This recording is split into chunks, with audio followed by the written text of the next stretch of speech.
System अशी develop नाही झालेली किंवा गाईडलाईन नाही की असे बिबटे अभयारण्यामध्ये सोडावेत किंवा असं ती मोठी प्रोसेस असते ट्रान्सलोकेट करायचं ॲनिमल तर त्यामुळं आपण लगतच्या अभयारण्यामध्ये सोडतो ते बिबटे किंवा दूर त्यांना सोडतो. अशा पद्धतीनं सध्याची उपाययोजना आहे.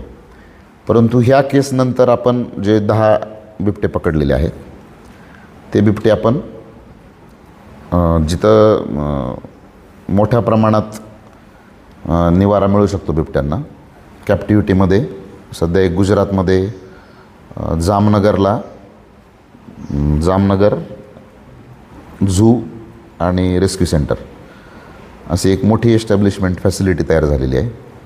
तर त्या ठिकाणी बिबटे हे पाठवले जाणार आहेत. त्यासाठी सेंट्रल झू अथॉरिटीची पण दिल्लीची पण परमिशन आम्हाला मिळते म्हणजे मिळाली असं कळालं. अजून पत्र यायचं आहे त्यांचं. परंतु पुढच्या आठवड्यामध्येच आम्ही ते बिबटे तिकडे पाठवणार आहोत. म्हणजे या परिस्थितीमध्ये आता ह्या गंभीर घटनानंतर हे बिबटे इथं सोडले जाणार नाही आहेत. ते झूमध्येच सोडले जातील आणि ते सुद्धा बाहेर नेले जातील.